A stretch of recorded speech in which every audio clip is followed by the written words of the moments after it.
Hi there, everyone. Welcome to our second multi-track masterclass on a Friday afternoon. We've got about 40 sign-ups for this, and currently we've got about 20 people here. My name's Lisa Hack, and I'm one of the team that helps to run multi-track, which, if you don't know, has been going since 2019, I think it was started. I think we should have celebrated an anniversary at some point, but I'm not sure we can actually pinpoint what date we actually started happening. So at the moment, we have our fourth set of cohort of fellows, some of which are here, and on a Friday they do a training day, and they've just finished doing a training day, and so we thought that we would use this time to open up the masterclasses to other people from outside.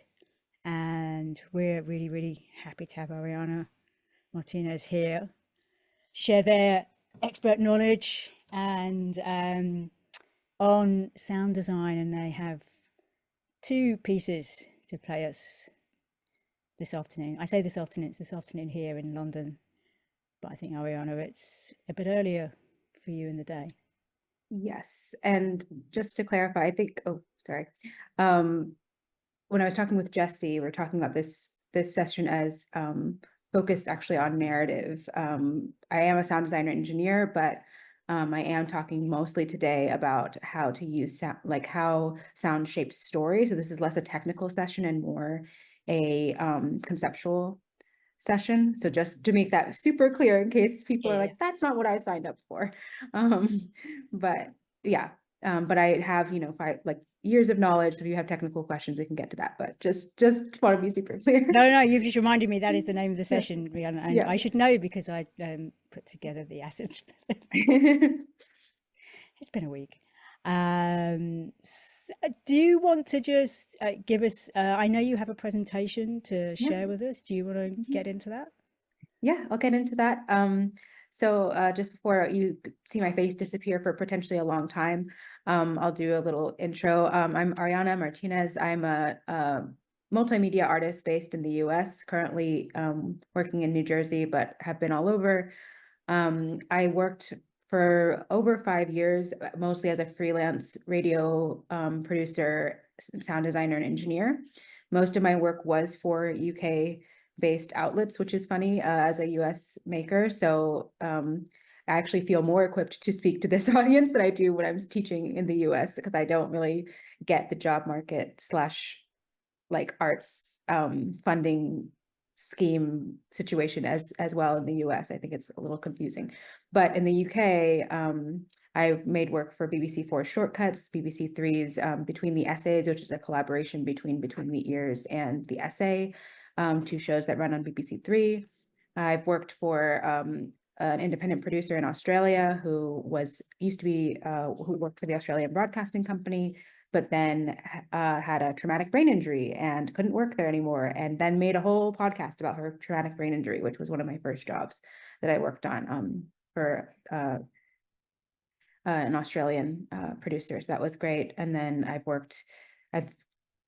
made things with collaborators in Italy and Ireland, and I really love working across these borders. So that's a big part of what shaped my audio sensibility and the way that I work. So my background is in sculpture and urban studies. So I started out as a artist working mostly in like public projects, and got into sound kind of through realizing that some historic sites, and yes, there will be a link to my work. Yes, I can put that in the chat now, but it will also be in the slideshow when we get there. I realized that like public institutions, historic sites, city properties were very hesitant to have a sculptor bring in physical material sometimes, but they did not have as much skepticism for someone bringing in sound, because to them, sound doesn't touch anything, sound doesn't harm anything, sound doesn't interrupt anything. But all of us know differently. Like sound is quite an intense intervention into a space and is extremely powerful. So that's why I got into sound, was through public art projects. So I'm now mostly working as an artist, less in the kind of client-based audio realm, but I'm sharing with you today two personal projects. One was published for BBC4 Shortcuts, and the other was totally independently produced, but premiered at a documentary venue here in the US called Union Docs. So that's my brief little intro. I use they, them pronouns. Other relevant things? Did I leave anything out? No, I think you've covered everything in there. Okay, Thanks. excellent. You should be able to share your screen. Okay, I will do that. Here we are. Okay, so welcome to the lake's deepest point, diving into personal narrative.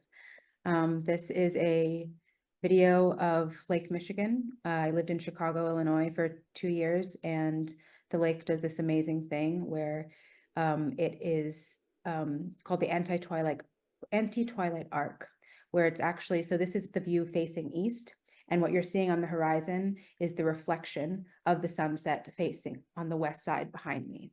So it's like, it's kind of this, it's like the sun kind of coming on the underside of the earth and peeking up through this horizon line. And I've kept this video for a really long time. I look at it all the time because the lake is an interesting metaphor for me because it is this technically contained and enclosed body of water. It's not like an ocean, which is like truly infinite, I guess. But it has this, the Great Lakes in the US are so large that you can't actually see across them. So they have this illusion of this infinity.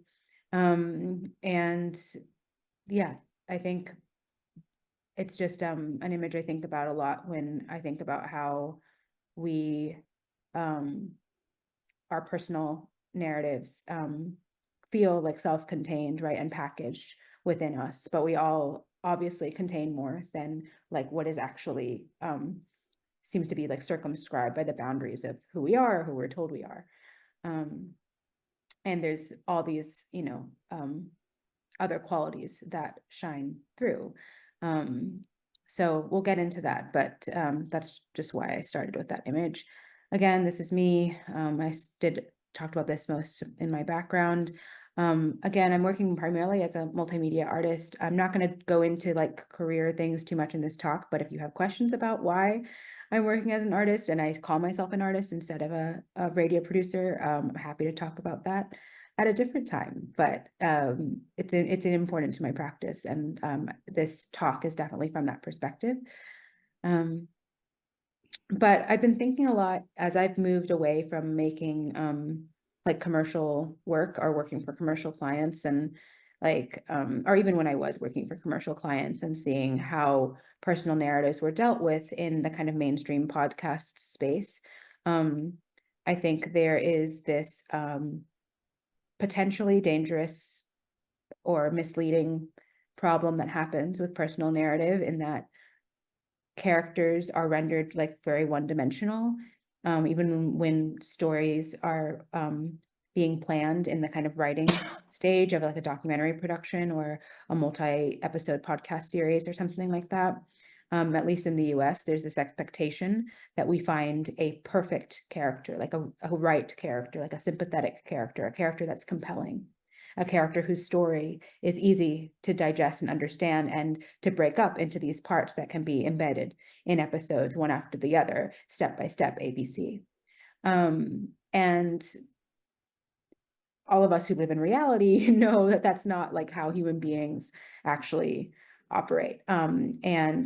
There's potential loss that happens when we don't afford people all facets of themselves, or we don't allow people to actually obscure or hide or protect parts of themselves that aren't necessarily for a mainstream audience, aren't necessarily, meant to be consumed, right? Like we demand total vulnerability from our subjects, at least in like the mainstream writing of podcasts, narrative podcasts in the US.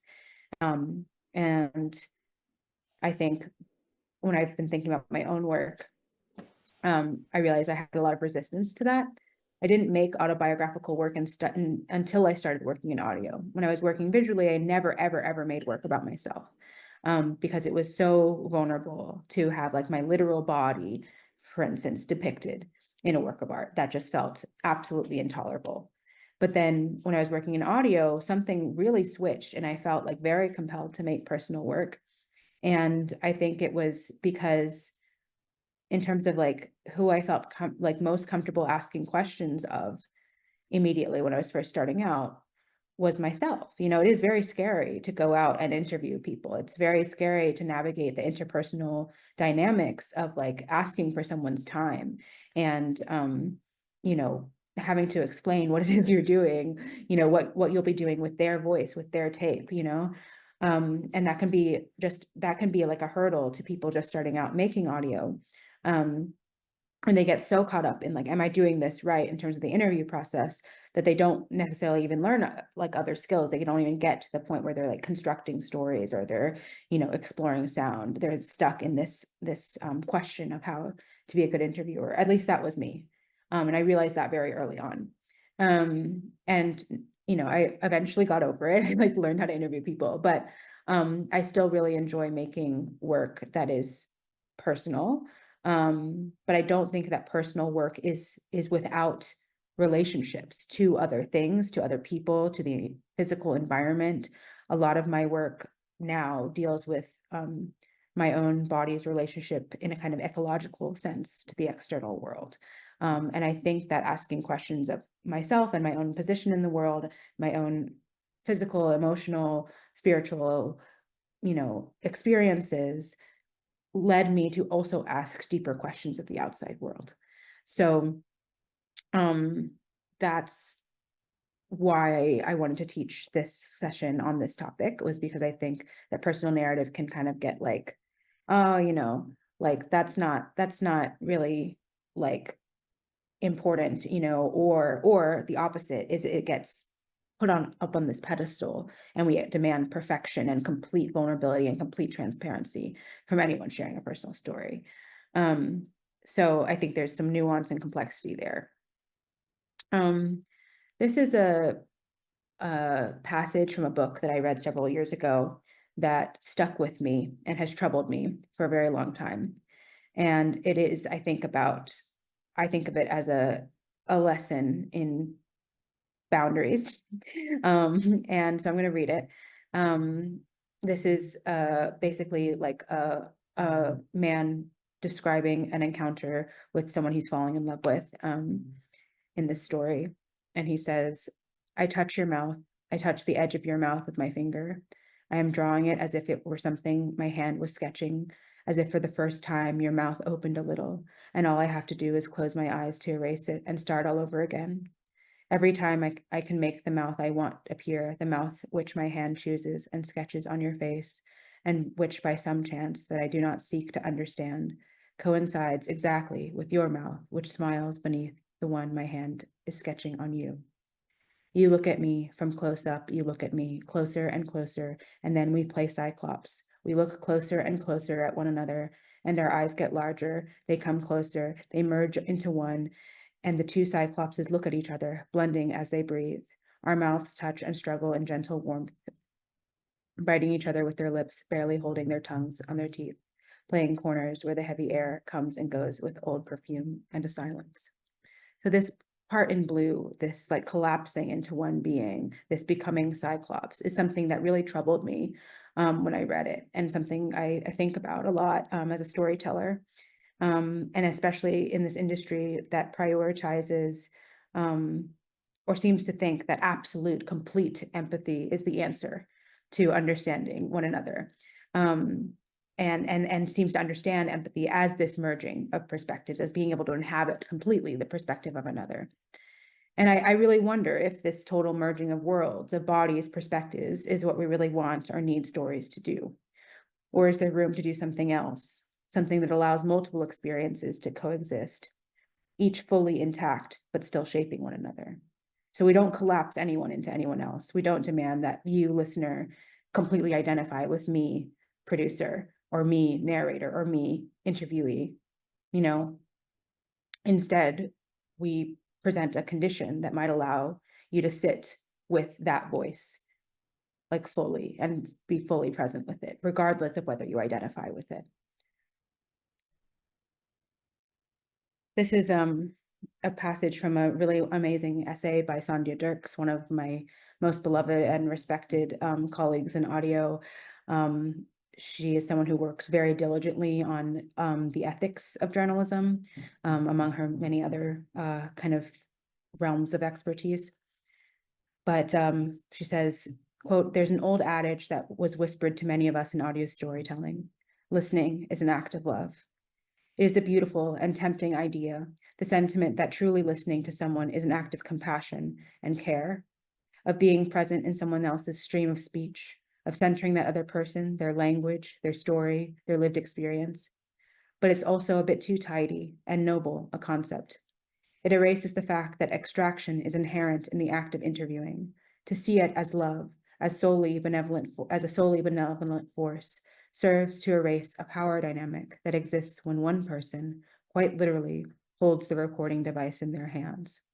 Listening can be, at its best perhaps, an attempt at love, but listening is also an act of power."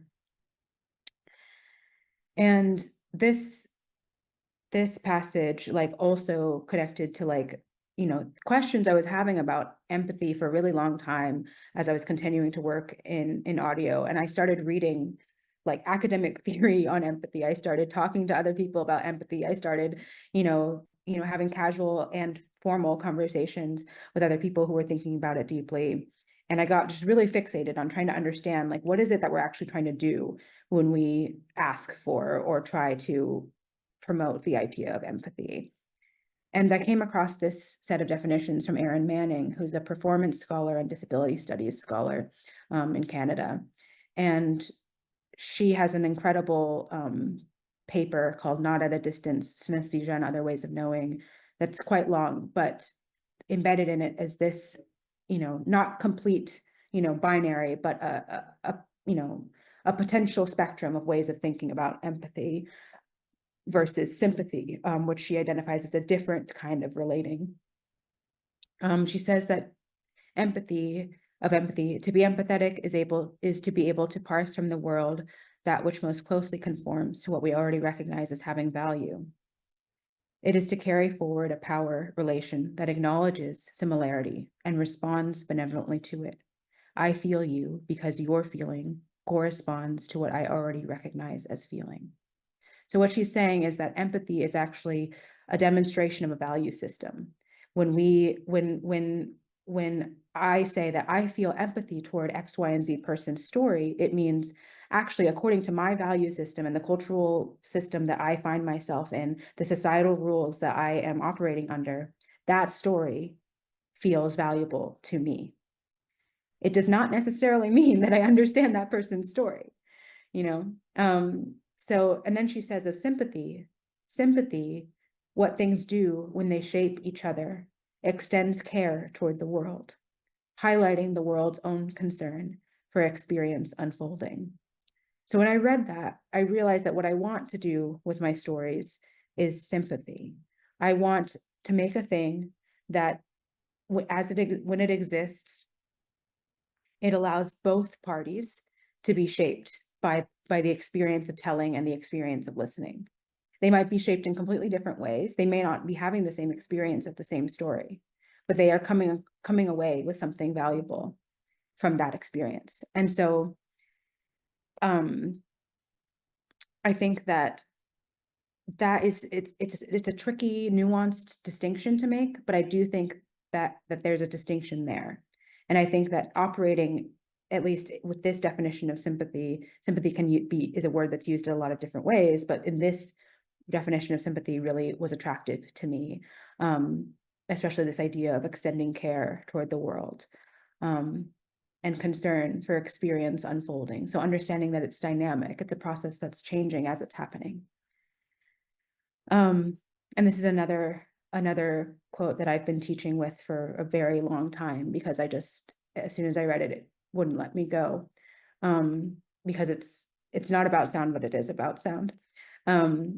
So this comes from also a English rhetoric and disability studies scholar, who's also a disabled person themselves. And they talk about this idea of resonance.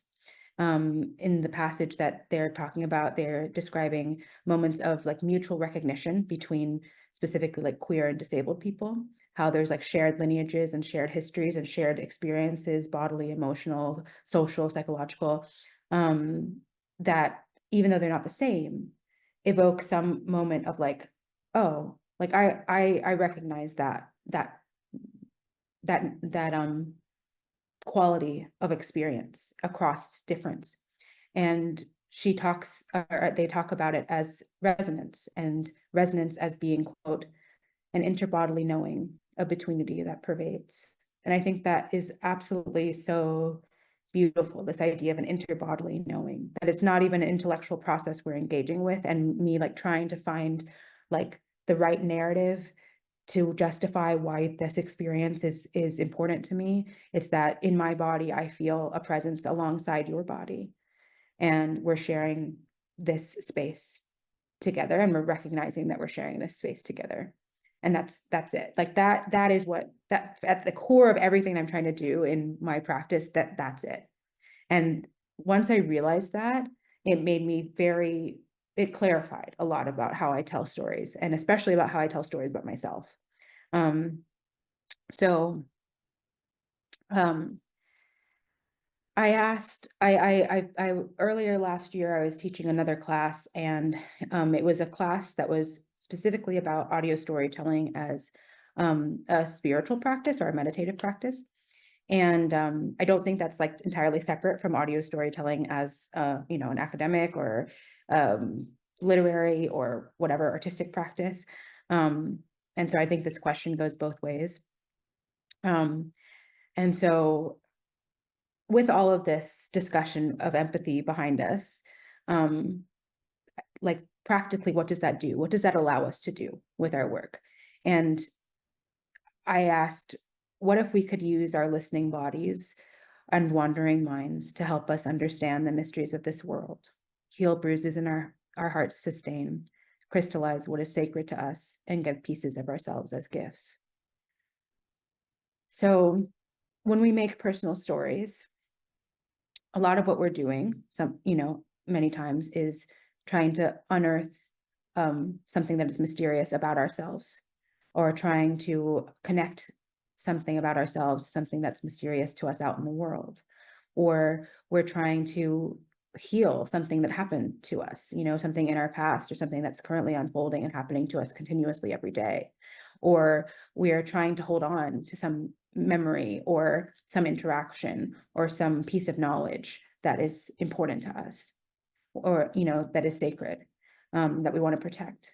Or like best case scenario, my favorite type of work to make is like work that you might make for a single other person in the world, work that you would hand over like a precious stone that you found on the beach. And I think that work is absolutely as valuable as the work you make for like a broad audience to understand something really urgent, to breaking news, like long form documentary expose on a,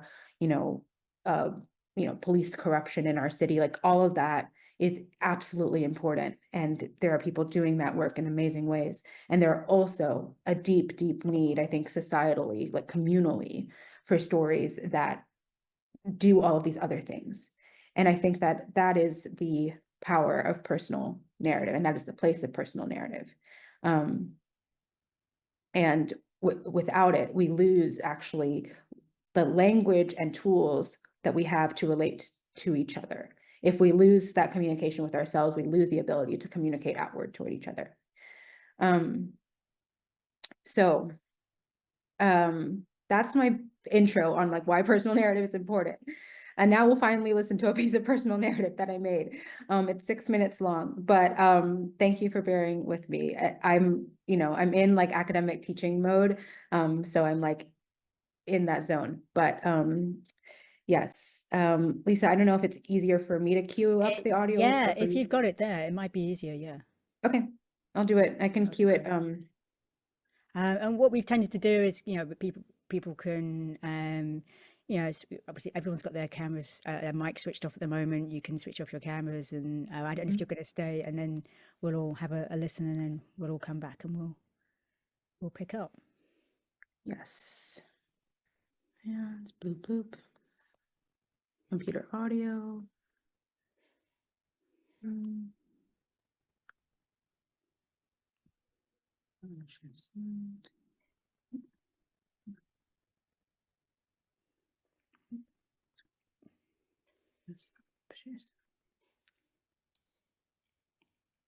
Okay.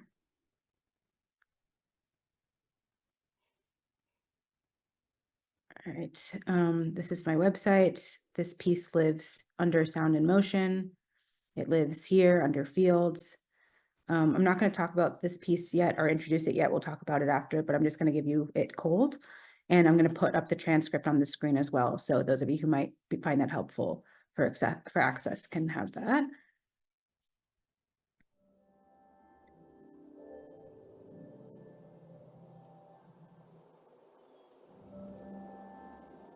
I did the lumbar puncture and it was not as painful as I thought it was going to be at all. I feel really grateful to have caught it early on. Unfortunately, we did find the condition we were hoping to rule out, so I did get some bad news. Idiopathic intracranial hypertension, which basically feel a lot like migraine but aren't migraine. Optic nerves and cause vision problems. If left untreated, it can cause like vision loss. So hopefully, like right now, I can just manage it with medication and some changes to. Formal visual fields are usually performed by placing the patient's head in a white bowl and having her maintain her gaze straight ahead. The technician seats me in front of a luminous hollow, as if a wide, wide bowl had been turned on its side, its open mouth spilling soft, white light. Okay, look straight ahead. We will begin by setting the tracking for your eye. From this perspective, it's as if my entire world is the luminous field. Swaths of fresh snow, or sun-bleached prairie, or silver sand. And you can see that it's blinking on and off because it's tracking her eye. Okay, we will begin the test. Lights of different intensities are projected onto the bowl and the patient is asked to press a buzzer if she sees the lights. In the field, a faint black cross is joined by tiny, glowing apparitions. Points, each no bigger than a lentil, with a golden center and soft edges, flicker in and out, weave through my field, ask me to chase them. I log each one with a frantic press of my thumb. Press the buzzer, press the buzzer, press the buzzer if she sees the lights. Thumb to controller, controller to computer, computer to technician. Me, in the field. If you think that you need a break, you can hold down the clicker and that will pause the test.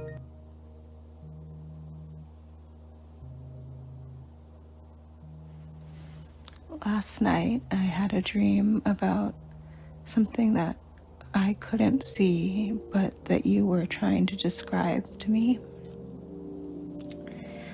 Like in the dream, I could see kind of the general color and like pattern of light and shadow. I remember like trying to get my eyes to focus on it, and I could for a little bit, and then it would slide out.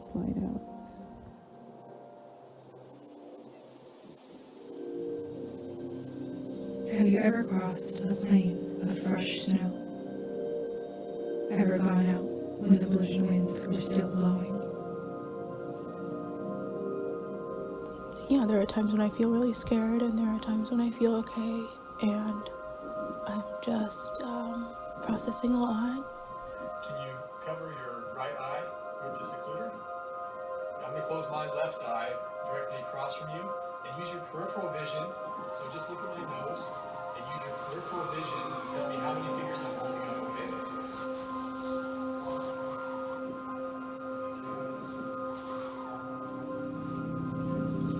Okay, tell me when you can see my finger. Say yes. And so you were describing what I would come to understand as a section of chain link fence that was covered in kind of creeping ivy in autumn. So you were trying to describe all of the like yellow and orange and red leaves and how they layered on top of one another and wove through the fence. And the fence was in front of a building that had very old glass windows, like the kind that you can see that they've sort of started to droop and warp. And there's some kind of like interesting, complex visual interplay between the way the light was moving through those windows and the way the leaves on the fence are kind of up against it or reflecting on it. And you were trying to describe all of that too. I've paused the test right now. Are you ready to resume, or do you have any questions? The results of formal static visual field testing are displayed on a data sheet. The computer has generated data from my time in the field. A series of threshold points tell you how well the patient could see at those points in the visual field. What I caught and what I missed. A ratio of light to shadow. Small dots tell you that the patient could easily detect a dim light at those points in the visual field. Dark squares tell you that the patient could only detect a very bright light at those points. The examiner studies the patterns of the defects in both eyes to determine where in the visual pathway the responsible lesion lies. I return to the field every few months to trace its contours, to check that I'm not losing ground. And we spent a long time going back and forth, kind of you checking like the details of what you could see against what I could see. Okay, tell me when you can see my finger. Say yes. Okay.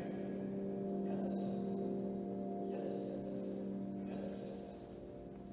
And it was strange, but it was also really beautiful and weirdly comforting.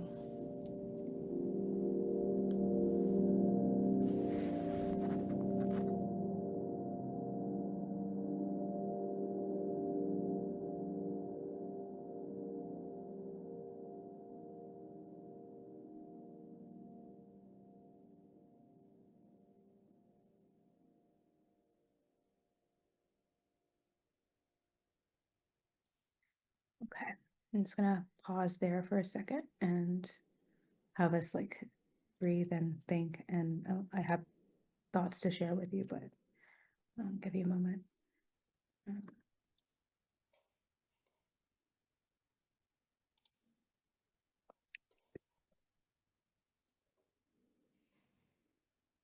Okay, so that piece was made at the end of 2022, I believe. And in 2021, in April of 2021, I was diagnosed with this kind of strange neurological illness called idiopathic intracranial hypertension. And basically what it means is that your body is producing too much spinal fluid and it is not regulating the kind of drainage or removal of that spinal fluid well. And so it kind of gets trapped in the area around in your skull, like around your brain. And it also can do this thing where if it builds up too much, it can crowd out your optic nerves. So it can cause vision loss. So at the time I was having, like in 2021, I was having absolutely atrocious, horrible symptoms. I didn't know what was going on. I was seeing a bunch of doctors. I had basically stopped making audio work, got to the point where I couldn't really like sustain like visual focus long enough to do it. Looking at a DAW, digital audio workstation, is very visually taxing. And I had a lot of pain, like even just like moving my eyes back and forth. Like if you think about like the motion of reading, like that was like virtually impossible for many, many months. And I thought like, okay, it's over. I'm not making audio anymore. I'm done for. And then, you know, as I found like medication and treatment and whatever, I was able to get to a point where it's still hard, but it's not impossible. And I made that piece kind of as this like last ditch, you know, effort to kind of tell this story. Like I was literally in bed, and Eleanor McDowell from Falling Tree from Shortcuts texted me and was like, hey, I don't like, you know, just checking on if you're gonna follow through this story. I think you can do it. And I was like, okay, I think I can do it. And I'm so glad I did, because I think it was the first time that I had really, it was like a way to like publicly talk about this thing that was happening to me, that had been happening to me for years, you know, even before that diagnosis, but that I felt really alone in. And because I had the support of someone who like knew me and knew my work and knew like how I tell stories, wasn't asking me to be a perfect character. I didn't have to say like, I'm Ariana Martinez and I have this chronic illness. Let's go back in time. You know, there's a way that that story could have been forced out of me in ways that like were uncomfortable and like demanded too much of exposure from me.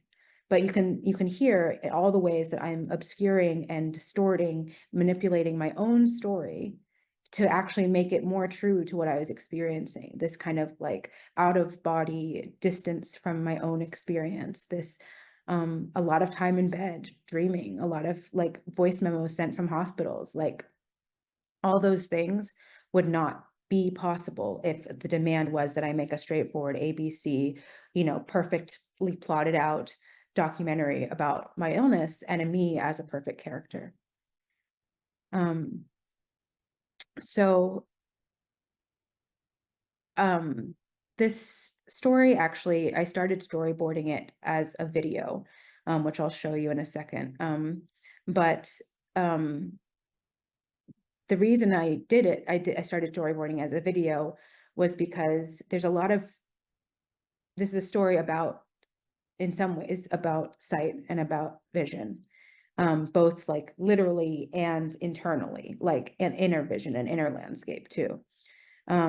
And so there's these three kind of zones that I have to visually translate into sound. So there's the like physical, like tangible reality of like going to the hospital, getting this diagnosis, doing all these tests. That's number one. There's like all this like physical machinery and apparatus. There's this whole like, you know, a Humphrey's visual field test takes place inside this really bizarre machine where you're like, you have your head kind of stuck in this dome, and your field of vision is thus then like completely enclosed in this like perfectly white, bright white environment. And that to me was just like a totally bizarre physical space that was very exciting actually to try in sound design. But that also made me think of other spaces, physical landscapes that also felt difficult to navigate through, like a fully like snow covered barren landscape where the landmarks are obscured because they've been covered in snow. The analogy between being inside this testing environment that was demanding a kind of like visual spatial navigation that was difficult for me to do at the time, and navigating through an actual landscape that would be difficult to decipher visually, felt like a perfect way to bridge from this like kind of mechanical like hospital experience through a kind of physical landscape and into my inner landscape, which is this dream space, this thought space, this emotion space. So you know, these questions of how to sonically communicate a complex visual and psychological experience that moves across different speeds and operates at different registers of legibility. how to represent a virtual environment, so the environment of this test, this medical test, which tests your ability to perceive a real one. So obviously, like the field test is supposed to simulate like your actual visual field in space, like, you know, what your peripheral vision is able to perceive. How to use the multiple meanings of field simultaneously. These were all questions I had going into this work. I also knew that there were aspects of my experience that I wanted to, that I thought would translate well into sound. So floaters in the vitreous humor of the eye, viscosity, ephemerality, dreams and hallucinations, medical device as portal, snow blindness, quote, and other kinds of disorientation, featureless landscapes, low resolution versus clarity, periphery, pixelation, surveillance, real versus virtual space. These were all things that got translated either in the way the actual dialogue tape was scripted and recorded and manipulated, or the ways that sound, music and field sound and archival tape was all used in this work. So what you're hearing is a combination of my own personal voice memos from days that I was like in the hospital or in bed, archival medical instructional video audio from the University of Michigan conducting this Humphreys visual field test, field recording from the shores of Lake Michigan, and music that I built in PixelSynth, which is a online tool that reads visual images and outputs them as sound. And then also using an iPad app called Fugue Machine, which is just a very basic like piano roll sequencer. So all those things were like pretty simple set of tools, all things considered. Like none of this was really like recorded in a fancy way. I did use my like shotgun mic, I think, to record my my like actual scripted narration stuff that was other than the voice memo tape. But beyond that, it was a pretty like lo-fi operation. And yeah, I'll show you the video and then we can go into questions about that real quick. But this is where the project started. And I think it's important to show this because yes, it's a class about sort of about writing, but I think in pictures. So my writing is in pictures, if that makes sense.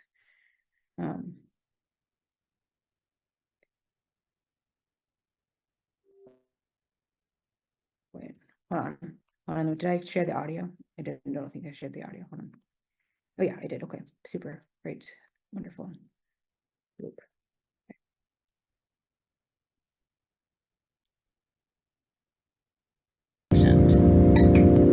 And look at how her pupil is just out of range. I'm going to do that minor adjustment. And she's doing a great job looking straight ahead. Oh, now she's starting to move her eyes around. This is when I say, I'll pause the test. And I'll say, it's very important that you look straight ahead the entire time. Just a second ago, you were looking around a lot. Try and look straight ahead at that fixation lane. If you think that you need a break, you can hold down the clicker and that will pause the test. I've paused the test right now. Are you ready to resume or do you have any questions?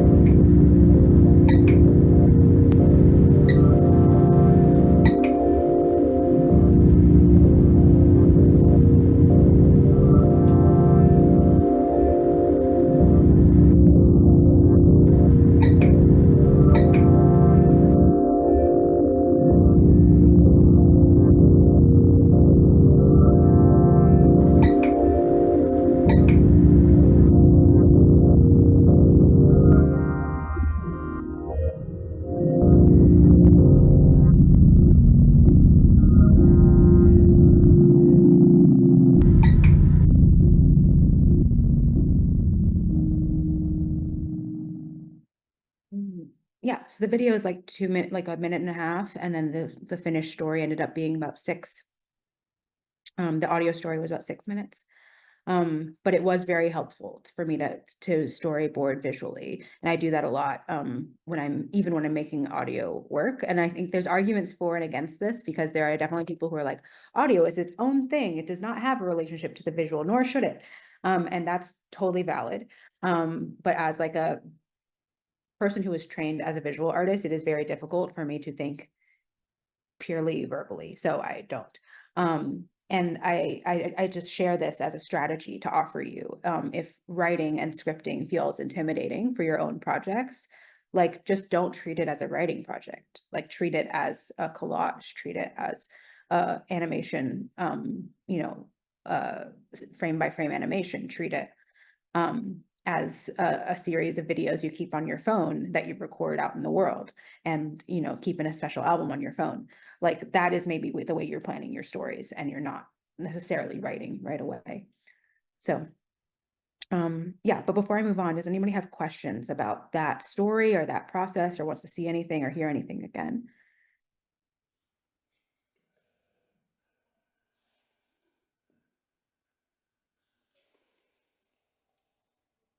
Yeah, Pixel Synth is very cool.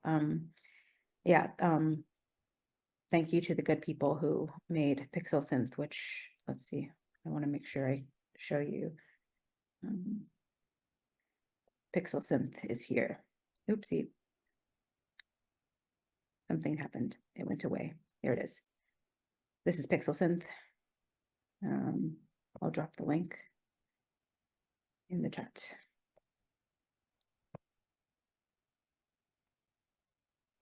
So that video is not of my personal eyeball. I don't think I would be able to get that footage, but that is from the archival medical training footage.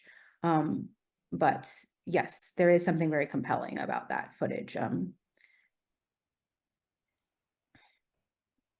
Yeah, Charlie, I totally feel that. Like writing, I have this problem where I can't keep a written journal, which is kind of a problem for someone who like, needs to process their feelings and like processes their feelings kind of as their job. I like can't keep a written journal with words. I just can't do it. So I found that I started using GoodNotes on my iPad, and I'll just import an image. And then once I have the image in there, text will sort of emerge, and I'll be able to type text on top of the image.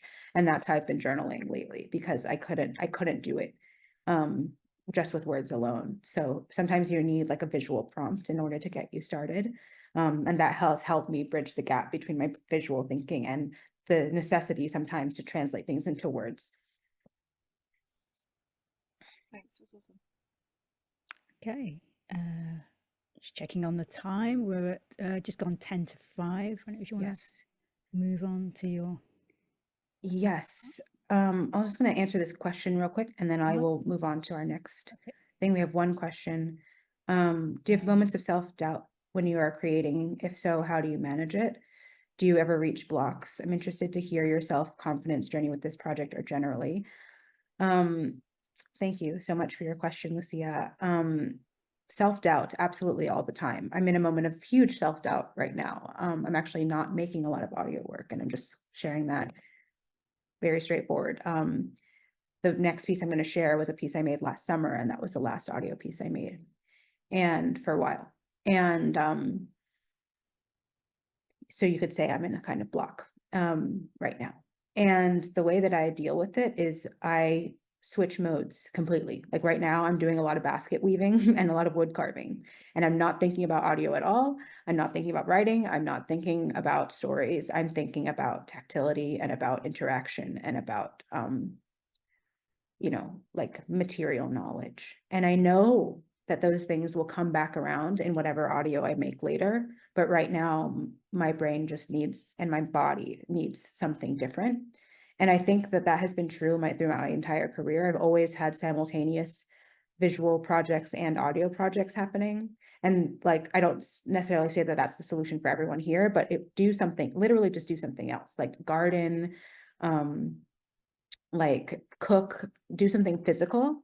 I do very, very strongly believe that doing something physical breaks the block of doing this sort of very intense mental labor that audio demands. And then as far as like self-confidence, it is a daily battle, and sharing vulnerable stories. Like when I shared this story, I was really uncomfortable actually for a little while. Like I got some very personal questions in my email that I didn't feel like answering. And so I didn't, and that's okay. Like you can set boundaries like with people too. Just because you are sharing a certain amount of yourself online or in the public or on the air doesn't mean that you owe everyone everything. But sometimes really beautiful interactions come out of those exchanges of vulnerability. It's really, I think becoming confident in like my ability to refuse certain types of interaction too helped me. Okay. Answer one more question and then I'm going to move on. How do you work around permission around recording, especially in places like medical settings? So again, to be clear about this, all of the medical tape you heard was already pre-recorded, pre-released, archival medical training videos from the University of Michigan. So I did not record any of my own medical interactions and for this work. And the reason I didn't is because in Illinois, it was a two-party consent state. So I would have to have asked direct permission from my medical providers to both record them and to use that audio. And so I did not want to do that because being a sick person in a medical setting is already a very precarious social psychological relationship, and I just didn't want to deal with that. So that's a choice that I made. I could have like gone the extra mile and recorded my own interactions.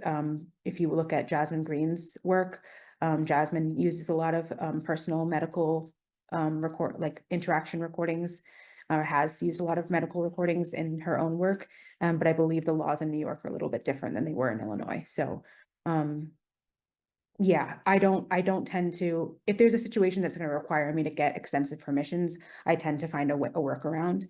I'm not a hardcore like journalist reporter. That's not my training. So like, I don't feel that is not the battle I want to fight. The battles I want to fight are the narrative conceptual battles in my own work. I don't really want to fight the ones on in the outside world. And that's just a preference that I have for the way that I work. Okay. Yeah, thank you all for your questions. These are really, really great. I'm gonna switch gears now and talk about a second project. We have a half hour, right, Lisa? Yep. Okay, perfect. Okay, I'm actually on schedule for once, which is wild, because I'm such a talker. Okay, so so last summer, not last summer, but the summer before, so summer of 2023. I leave Illinois, I move to New Jersey for school. I am deeply distraught about many things in my life, including the loss of this relationship with this landscape, with like Lake Michigan, and the kind of bodily knowledge that I gained when I was in that space. Like for better or for worse, like all this like horrible medical stuff happened in the state of Illinois and happened in the co-presence, like of this weird relationship I was having with like Michigan. I was like, the only thing that would like stop my pain every day was like swimming in cold water. Like that was one of the main pain management things I did before I got access to treatment. And so my relationship with the lake became like really intense. And then on top of that, my condition makes me super reactive to changes in barometric pressure. And Illinois has very intense thunderstorms that move through it. So there are a lot of times when I was like in very severe pain and kind of in and out of these like fluctuating pain flares just because of the weather. And so my relationship to the like ecological space that I was in became completely entangled. Like it was not, I couldn't even pretend that like, oh, I'm a human being, I'm separate from my environment. That just like wasn't an option for me. Like I couldn't move through the world being like ignorant of my own entanglement in the like environmental system, like specifically locally where I was. And then I moved to New Jersey, and all of that, I'm in a different geographic context, and you know, my body is reacting differently to this weather. I mean, we have like storm systems that are coastal and they're of a different nature, and you know, the weather changes happen at a different speed, and there's different kinds of rain, and etc. And there's no lake, there's no ice cold lake that I can jump into and soothe that part of me, you know. It's just where I live is central New Jersey. I'm kind of far from any body of water. And this big tool that I had, like this relationship with this body of water that was really healing for me, was gone. And so I started thinking about that. And around that time, I also had started, as I like, you know, could spend a little bit more time on screens, I got really into playing this one specific video game, which we'll talk about in a second. Actually, I should talk about it first. So the summer that I moved, I started playing this game called Disco Elysium, which is kind of, I'm not going to endorse it in this class, but I will say that I played it and I cried several times while playing it. It became very important to me. Do with that with what you will. But one of the key elements of Disco Elysium is that your character has like many internal voices that speak to himself. And one of those voices appears to be the voice of the literal city and landscape that he is a part of. And so you will get direct messaging from your external world if you keep like putting points into that, building that skill. So if you keep doing activities that strengthen this inner voice that gives you access to the environmental voice, you could potentially like win the entire game with just this skill set, you know? So I got really, it felt like very related to what I was experiencing with my own body, navigating like the physical environment and being like, okay, if I really pay attention to the weather, if I really listen to what the weather is doing to my physical body, I will know how to respond. I will know how to care for myself. I will know how to move through the world better. And this phenomenon happening in this game felt very similar. Like honing that skill of environmental recognition made you a better player and gave you access to like knowledge and lore about the environment that you wouldn't have otherwise. And so there's a moment in that game where you can actually like, there's a moment in this game where if you don't choose to listen to the voice the first time it comes to you, you just like don't get access to that ability and you don't nurture it, you know? And it's very early on in the game. It starts to rain. And as it starts to rain, you can choose to look up at the sky or not. And if you do, then you get to hear this voice for the first time. And you get to like receive this bodily knowledge for the first time. And there's like, I was reading on forums, like there's people who've like never seen this scene, never interacted with it, have no idea that this exists, and don't build this skill set for the entire time they play. And that just seems like such a loss to me, right? Because it became like so emotionally compelling and so important. And the more you interact with Shivers, the voice, like the more like I would say like the more connected to the landscape and the history of the landscape you feel, and that like that knowledge allows you to solve problems and interact with other characters and interact with other pieces of the landscape like in a completely different way. So all of this being said, okay, so I'm playing this game, I'm having all these feelings, blah, blah, blah. And then I stumbled upon this academic paper called Learning from Game. This paper is called, it's not, where is it? Yes. Rambunctious Games, a Manifesto for Environmental Game Design. And these 10 principles come from this writer, A.Y. Chang, who identifies video games specifically and ones that have open worlds, like if you think about Legend of Zelda, Breath of the Wild, for example, where the world is like fully explorable, like you, for the most part, like you can make really independent choices and kind of just wander around in the grass for the entirety of your gameplay if you want to, things like that. These are the kind of games that she's discussing in this work. but she lays out these ways that games can help us tell stories and understand stories about kind of slow apocalypse and climate grief, and help us mourn a changing and dying planet, right? And help us imagine futures where we're you know, what if we got climate change right? Like, what if death wasn't imminent? What if, you know? So I think that this paper became really important to me in its specific tying of gameplay and processing grief, and processing environmental grief specifically. Because I think for me, and because of the way my illness manifests, there's a tie between grieving the internal process of like losing ability and losing functioning as a sick and disabled person, and also like witnessing and feeling climate change very directly in my body, right? Like the storm systems that are coming through more frequently, you know, are not an accident. They are part of climate change. They are, you know, and my body is like signaling that and recording that in the pain that it gives me. And that relationship became like, that unlocked something for me in terms of like understanding my personal story as like bigger than me, right? And allowing me to make work that was bigger than me, but still rooted in my own personal experience. Like I wouldn't have gotten to this point of telling stories about climate change and making work about climate change if it weren't for like, not necessarily like if I didn't have my own personal connection, but like this expedited that process, and it gave me very specific language to interact with this very big, overwhelming, unfathomable grief, right?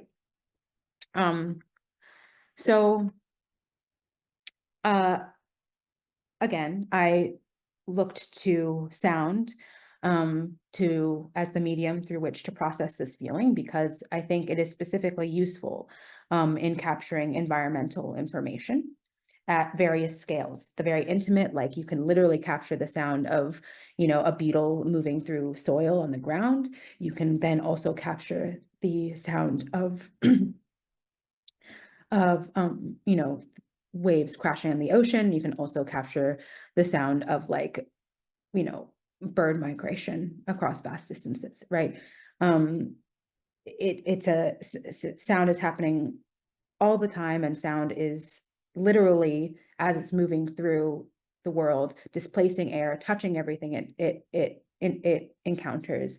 There's specific changes in the sonic landscape due to climate change. There's loss of specific sounds in parts of the world because certain species of animals are dying off. Like sound is, I think, in some ways also like, it's like, I think about this with non-visual mediums in particular, is that like sometimes with visual mediums, with photo and video, there can be this overexposure that leads to desensitization and turning away. Sound demands a certain kind of heightened attention and imagination, active imagination as you're listening, right? Because you don't have the visual stimuli, you have to then generate the context for where the sound is coming from. And so the whole time you're listening, you are reforming and reforming and reforming your relationship to that content, to that sound, placing it in its environmental context. So I asked, what if both listening to and producing sound could place us in responsive or even reciprocal dialogue with our surroundings?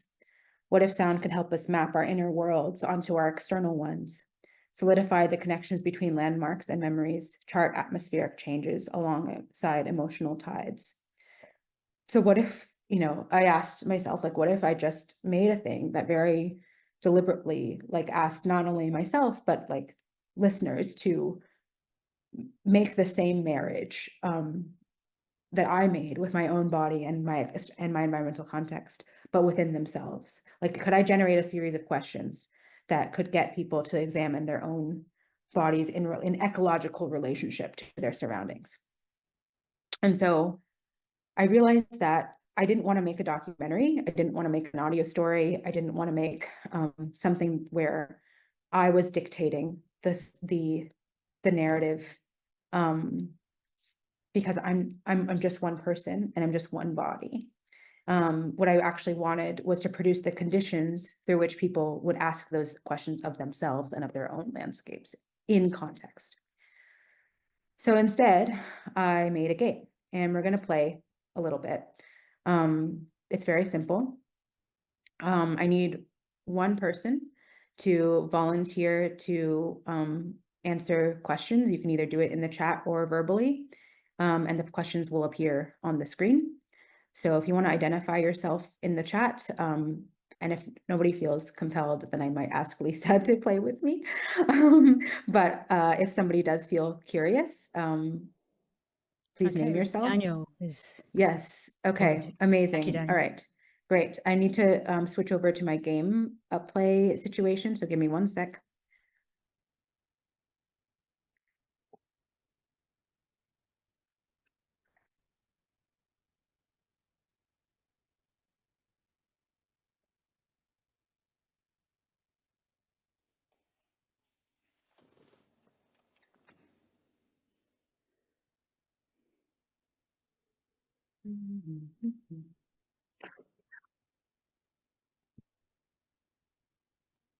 There should be. Okay. There should be sound. Hold on. There you go. Okay, so you'll see the menu start to appear on the screen. Mm-hmm.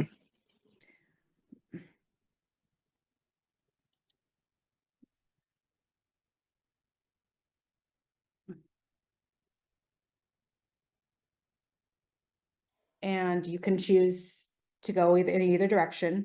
They're pretty straightforward at this point. So at the moment, just to make sure that I'm seeing anything, because I can't Yeah. hear anything, but I Oh, can you can't see. hear anything. Okay, hold Actually, on. yeah, I was going to No. say, I'm not hearing Okay. anything yet. All right, hold on. Let's see. Let's just I check it. probably didn't share sound. Give me 1 second. Yeah. I always think that should stay on, you know, once you. I know. I'm just like, especially for Listening audio to- folks, I'm like, why would we want sound off? I wonder if this is a PowerPoint It's- issue. Hold on. Let me try again. Oh, wait, hold on. It's, I see the problem. Okay. Okay. Yeah. There we go. All right. I think I shared the wrong thing. All right. Here we are. Okay. This is the one we should be seeing. This Okay. is the one we should be going to. Okay. All right. Do you hear sound now? I don't. I don't. Sad. Okay. Wait, okay. Hold on. Oh, no. All right. Hold on. Damn. Okay. Yeah. All right. All right. All right. I have another option. Give me 1 second. I can export this to HTML, which is what I have. And if not, we will just, we will move. I have plans backup B and C. Give me 1 sec. This is planning I can get behind. This is. Okay. Well, I can feel that shiver of suspense. Yeah.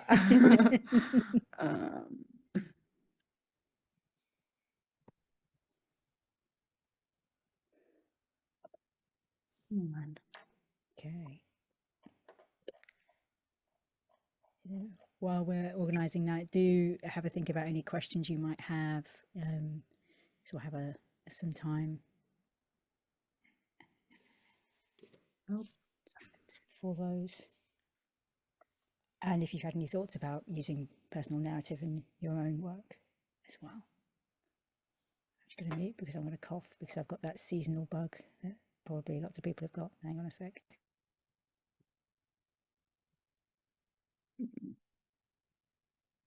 It's one thing with using a nice microphone, it's another thing to cough down it. So yeah, we won't do that.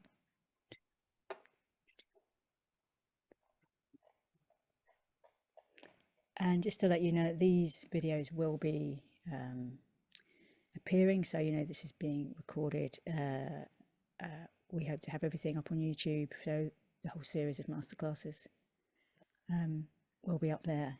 And if you don't know, the next one, next Friday, will be with Ollie Adlington And if you check the Eventbrite page, I think we've got all the names in the frames for the rest of the talks now.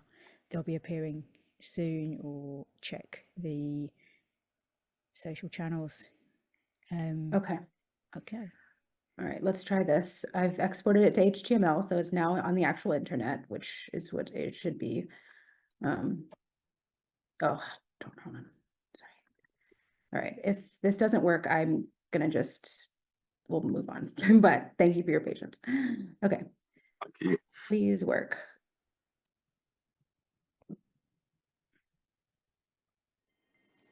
Okay, can you hear it now? I can, yeah. Yes, okay. Okay.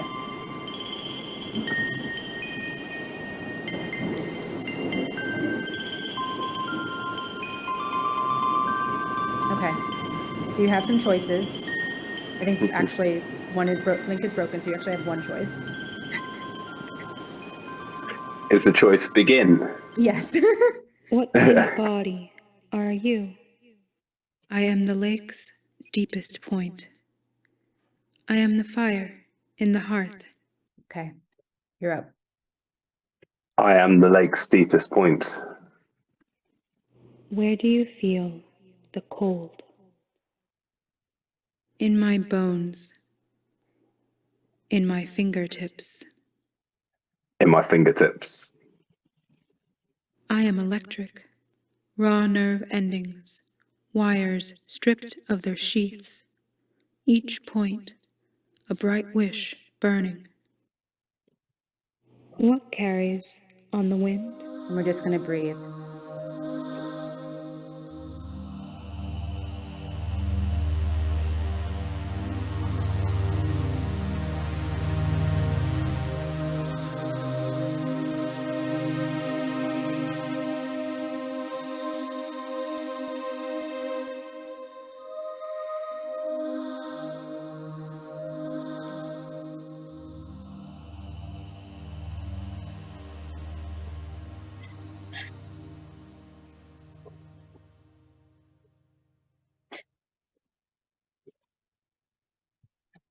Smoldering ash, elegy.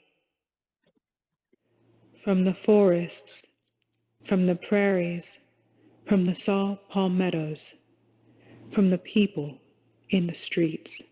Okay, it's another choice. From the forests. Where? In the east? In the east, in the west, in the north, in the south. Okay, so I need you to literally turn in a direction of your choosing. Let me know when you've done that. I have.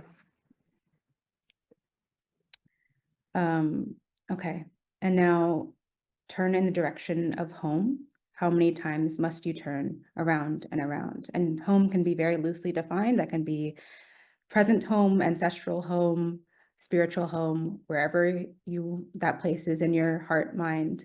I just need you to turn in as many times as it takes to get in that direction. And tell us how many times you've turned.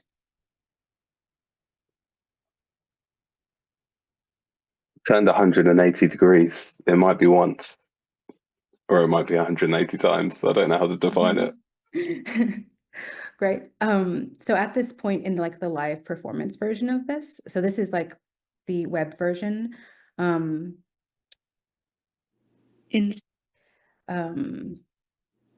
struggle. I'm sorry, hold on.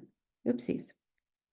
In the live performance of this, you might ask another partner or another person in the audience to do this action, and that would invite them into the field of play. So then they would do this action and then by doing that action, consent to starting the dialogue over again, and going through this process, then choosing a different dialogue path and a different result. So these speak slides are the end of each given dialogue path at this point. And there's several different dialogue paths. But yeah, so it's a little bit harder to play online, but yeah. So if anyone else would like to do the same action and enter the field of play, you'd be player 2. But we have 10 minutes left, so I want to be conscious of time. But does that make sense? So it's basically a round robin, taking turns. So Daniel could ask,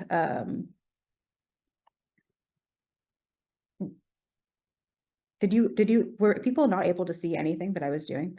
I'm just seeing Rosanna's, Oh, no, we could. okay. That was before, Okay. that was before Okay. you did the HTML. Okay, great. It's all good. Yeah, so anyway, so Daniel, in a different circumstance, if we had more time, you could basically ask someone else to perform that action and they would enter the field of play, and then we'd start the dialogue over again. And the way that I ended this the first time I did it was I had what happened was somebody chose to throw the last question that they got on the screen back to me, and I had to perform the action, and that's how we ended the work. So it's definitely a work that I'm still figuring out in terms of, oh, sorry, this is the wrong thing. This is the right, yes. It's a work that I'm still figuring out what form it takes in real space and online. I think for it to be like satisfying online, there have to be, I think, longer dialogue paths. But for it to be satisfying in person, I think the shorter dialogue paths work. So it's kind of a game that I think might take different forms in different contexts, but this is what it looked like in person. So I was up here, I was up on stage operating the monitor, and clicking the dialogue paths in response to audience members using a microphone to speak their answers. And just little context about how this was made. So this text and dialogue trees were originally written. So basically I wrote the game as like branching dialogue trees. I could have done this any number of ways. Some people like to use a game editor called Twine, which is very simple if you know a little bit of HTML. I do not know a lot of HTML, so I found that cumbersome. So what I ended up doing was writing this entire game in Notion, which looks like this. So these are drop-down menus in Notion, and I would just keep adding questions, you know, and it would just keep expanding and expanding and expanding, like this. And that's how I originally wrote the game and planned the dialogue paths. And then, sharing again, hopping between like 12 different windows, but you get it. I recorded all the audio myself using just an H4n after practicing with voice memos, and then cut and processed the dialogue tape with minimal reverb and EQ tweaks in Reaper.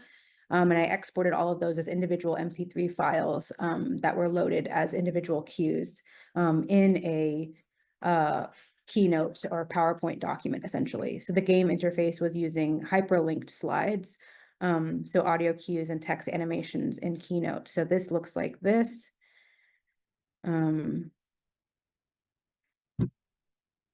This is Keynote. This is Keynote. And if you look at this, this has a bunch of animations on it. So this audio cue,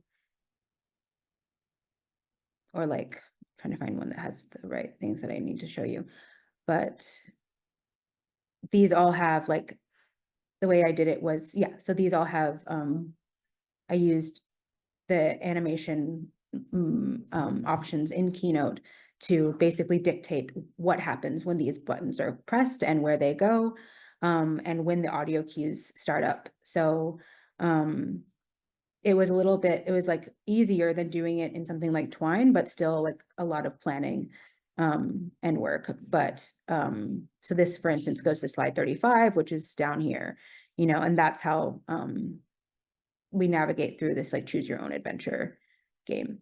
And then all the music was built in, again, in Fugue Machine and another iPad app. So, and then in person, it was displayed as 2 simultaneous overlapping projections. So the text was one projection, and the video was another projection, and they were just projected directly on top of each other. So the projectors were lined up so that way the images would align. And so the videos would respond to the choices that were queued up by the choices made in the dialogue. And that's how that worked in person. And so some things that I'm thinking about in this still are like, where am I in this? So I'm in this version of it, I'm serving as both a character and a kind of omniscient narrator. And the wind is serving both as a character and an omniscient narrator. Like I'm thinking of like all the environmental information is coming from this voice of the wind, but which one of us has more information about the world? The player as both character and game controller. Is the player playing as themselves, relating to me, or as one who can control and make decisions about my body and sensations? So I think there's still some like things to work out here, but it's an evolving experiment. And I'm grateful that I got to share it with you all. Okay, we have like 5 minutes for questions because I am chaotic and talk a lot, but Thank you so much for sharing that. And great that we got to kind of, Daniel got to play along there, because I've seen the recording that you have up on your website. So any questions about what we've just been listening to and seeing? And great to have the transcription there as well for the, any questions down here in the chat? Everyone's feeling quiet at the moment. I did say that, do you feel that this is an evolving work with the game? Is it the first time you've used kind of the game as a format?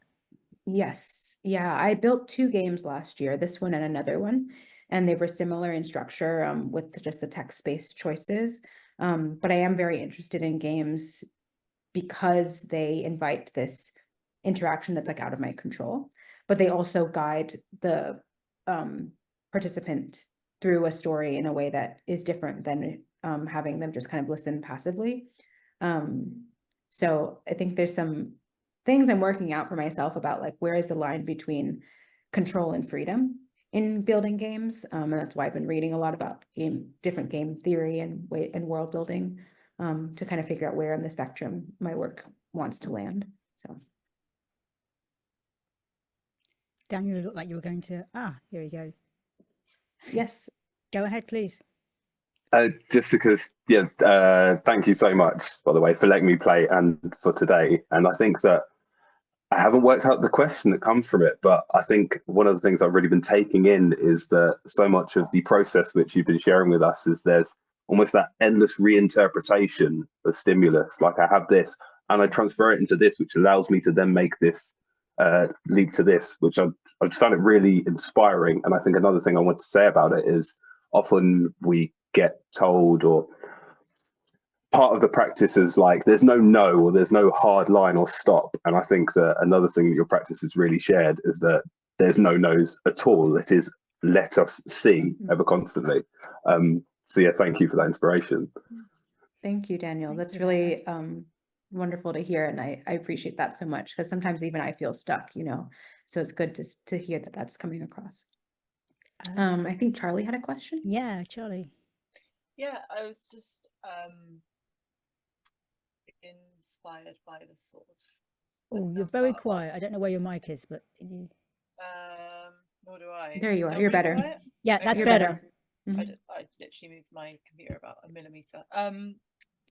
It was inspired by the number of questions, and it helped me to think in quite like an expansive way. And I was wondering, whenever some of these projects are obviously very big in scale, the most recent one, the game, for example, but like working on a piece like Fields or generally, do you start that process usually by asking yourself a set of questions around it? Yeah, so with Fields, I remember starting that the earliest whisperings of it were the voice memos that happened in real time that I kept. And then also some writing that I was doing, just like free writing that I was doing. And again, like I explained, I have this problem with journaling and I can't do it.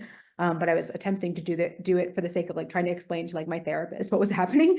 And so I have that document, and that did allow me to get some of the initial like sensory information down on paper, like what physically happened in the room of this examination, even just, I think for me, before even questions come up, it's observations. So if anything, like even a fine art visual project, my work is like deeply, deeply rooted in like observing my environment or my subject or myself. Like for this, it's like, spending a lot of time like feeling like, what does my body actually feel like? How would I describe that? What does the environment around me actually feel like? And that, just recording that straight, like no opinions, no thoughts, nothing, just like having a log of observable information helps me build these big, big expansive worlds, because even the inner worlds, like the psychological worlds, the dream worlds, are only possible because I'm able to translate real observed information through this sort of filter, right? But if I didn't have all of that observed information, there'd be no raw material to start from. Okay, we have just hit 5:31. I don't want to keep you here longer than we've actually booked you for. We've got some lovely comments down in the Yes, so sweet. chat. Thank you so much, everyone. Some lovely comments. Thank you so much. Ariana, thank you so much for doing this masterclass for us for multi-track. We're really happy to have been able to have you on. Thank you so much. I think we will put out, if you have a look on the post on Instagram, I think we've linked to your Instagram on there. You've put your website, and yes, earlier on in the chat, if you scroll up, you could find it in there, but fairly easy to find otherwise. Thank you so much for sharing. Thank you, everyone. This was wonderful. I really appreciate all your energy and time. Yeah. Okay. Thanks, have everyone. A good day. Thank you. Next week, we'll have Arlie Addington talking about I think they're going to be looking at a Positive Life. They're referencing A Positive Life, which was the winner of Best Podcast of the Year of the British Podcast Awards last year, and how they had to kind of meld small stories, medium stories, and a large story over the series of the podcast, and that was made for BBC Wales. So yeah, please join us next week for another masterclass. Thanks for joining us though.